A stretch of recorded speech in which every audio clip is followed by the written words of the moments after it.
Patuloy na usap-usapan sa NBA ang kinabukasan ni Giannis Antetokounmpo sa Milwaukee Bucks habang sinasalamin niya kung ang kasalukuyang istruktura ng team ay may sapat na kakayahan para makabalik sa tuktok at makuha muli ang kampyonato na nagdulot ng masigasig na spekulasyon sa buong liga. Bagamat madalas niyang ipinapahayag ang kanyang katapatan tulad ng pagbibiro niya kamakailan sa isang sports convention na All in Milwaukee Baby, lumalabas sa mga ulat na patuloy niyang pinag-iisipan ang kanyang pangmatagalang direksyon, lalo na't may pag-aalinlangan siya kung muling makakabuo ng isang lehitimong championship contender ang Bucks. Gumawa ng matapang na hakbang ang Milwaukee nitong off-season nang pakawalan nila ang former All-Star na si Damian Lillard na may iniindang injury at pinasok sa lineup si Miles Turner mula sa Indiana upang palakasin ang kanilang frontcourt, ngunit nananatiling hindi malinaw kung sapat na ito upang mahikayat si Giannis na manatili. Habang ang iba't ibang team sa liga, kabilang ang Brooklyn Nets, ay tahimik na nagbabantay sa sitwasyon at sinasabing naghahanda na ng mga trade proposal kung sakaling magpahayag si Giannis ng kagustuhang lumipat, ang Bucks naman ay tila nababahala kung paano nila mapapanatili ang kanilang franchise cornerstone. Ayon sa mga insider, iniisip niya kung sa ibang team ba mas magkakaroon siya ng mas malaking tsansa para sa isa pang kampyonato, lalo na kung makakasama niya ang iba pang superstar na kayang tumulong sa kanya magtagumpay. Dahil nasa rurok na ng kanyang prime years, ang magiging desisyon niya ay inaasahang magkakaroon ng malaking epekto sa buong NBA landscape. Maaari itong magdulot ng serye ng malalaking trade, makaapekto sa salary cap plans ng iba't ibang team, at magbago ng prediksyon kung sino ang mga tunay na title contenders para sa paparating na bagong season.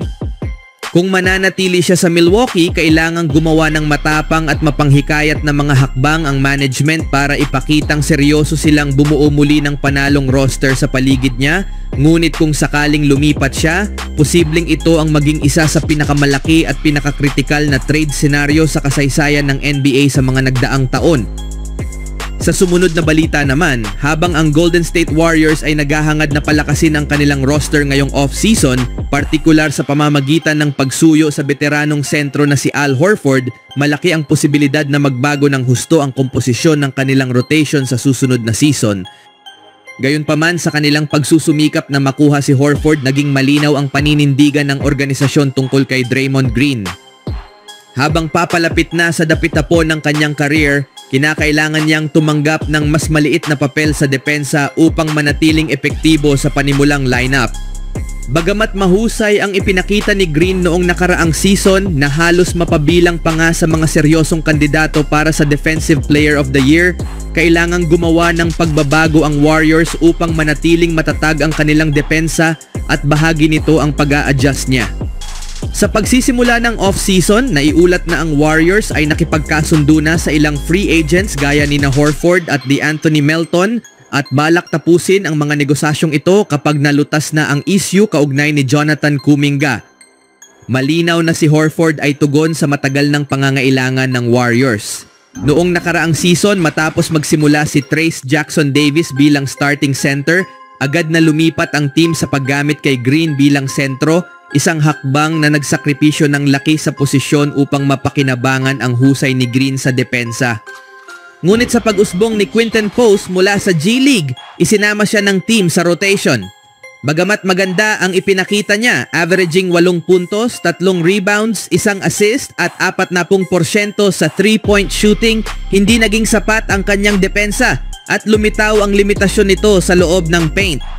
Mas lumala pa ang sitwasyong ito sa unang round ng playoffs kontra Houston Rockets, kung saan tinalo sila sa rebounding at physicality ni Alperen Sengun, Steven Adams at Jabari Smith Jr. Madalas inaasahan si Green na pigilan ang banggaan ni Sengun sa loob, ngunit nakita ang epekto ng edad ni Green habang paulit-ulit siyang natatalo sa mga banggaan sa ilalim na nauuwi sa mga extra rebound at madadaling layup para sa Rockets. Sa pagdagdag kay Horford sa roster, magkakaroon ang team ng veteranong presensya sa loob at magagawa ni Green na bumalik sa kanyang natural na posisyon bilang power forward. Sa ganitong setup, maaari ring ibalik sa kanya ang ilan sa mga playmaking duties na kinasanayan niya noon, lalo na't nakikinabang siya sa atensyong hinihigop ni Stephen Curry. Kaya naman sa pagtanggap ni Green ng mas maliit na papel sa depensa, maaaring mas lalo pa siyang maging epektibo para sa Warriors. Subalit malinaw sa paghabol ng team kay Horford na layunin nilang iakma ang role ni Green upang mapagaan ang bigat ng responsibilidad na dala ng kanyang edad at mapanatili pa rin ang kanyang halaga sa team. Sa huling balita, nagpakita ng matapang na hakbang ang Los Angeles Lakers ngayong taon sa NBA draft matapos silang gumawa ng dalawang trade para umakyat mula sa ika-55 na pick patungong ika-36 upang makuha si Adu Chero at kinumpirma ng pamunuan na tinuring nila si Chero bilang isang first round caliber player kahit na napili lang siya sa ika-2 round. Ayon kay President Rob Pelinka, may first round grade si Chero mula sa kanilang scouting team at bahagi ito ng kanilang estratehiya na manalo sa maliliit na detalye sa pamamagitan ng pagdagdag ng athleticism sa wing position. Si Chero, who is 6'8" tall and has a 7-foot wingspan and weighs approximately 218 pounds, ay nagtala ng 15 puntos, 5 rebounds, 2 assists at 1 steal kada laro sa Arkansas, kung saan kitang-kita ang kanyang pag-unlad sa ilalim ni Coach John Calipari. Pinuri ng mga draft analyst ang kanyang explosiveness, kakayahang umatake sa rim at instincts sa depensa, isang versatile at physical wing na may potensyal bilang 3-and-D player. Ngunit itinuring din nilang isang kahinaan ang kanyang career, 28% shooting mula sa 3-point line na nangangailangan pa ng paghasa. Ikinuwento ni Chero na isang pagpapala ang mapunta sa Lakers at nagpahayag siya ng dedikasyon na tumulong sa team sa kahit anong paraan. Ipinapakita ang kanyang work ethic at team first na attitude bilang rookie. Sa mga panayam, sinabi niyang ginagaya niya ang depensa nina OG Anunoby at Jrue Holiday at ang kanyang layunin ay maging lockdown defender na epektibo kahit hindi hawak ang bola. Nagmula din siya sa isang pamilya ng mga basketball players, parehong collegiate standouts ang kanyang mga magulang na mula sa Mali at Amerika, na anyay naging inspirasyon niya sa kanyang paglago at pag-abot sa NBA.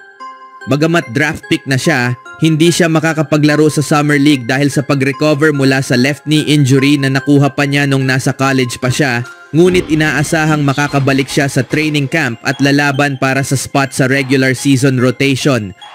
Ayon sa coaching staff ng Lakers, handa silang bigyan siya ng oras para mapaunlad pa ang kanyang jump shot sa ilalim ni bagong head coach JJ Redick na kilala sa player development. Maraming analyst at fans ng LA ang nagpahayag ng kasiyahan sa pick na ito at tinawag pa itong isa sa mga steal ng draft, lalo na't nakita nilang nag-strategize ang Lakers front office upang makuha ang isang high potential athlete sa pick 36. Sa kabila ng mga limitasyon sa shooting, dala ni Chero ang malaking pangangatawan, depensibong mindset at kabataang enerhiya na kailangan ng Lakers sa kanilang plano para muling buuin ang team sa paligid ni Luka Doncic at LeBron James. Ang agresibong hakbang ng Lakers para kunin siya na siya lamang drafted rookie ng team ngayong taon ay patunay ng kanilang layunin na magdagdag ng kabataan, athleticism, depensibong versatility at pangmatagalang potensyal habang papasok sila sa bagong yugto ng kanilang kampanya sa gitna ng nagbabagong landscape ng NBA.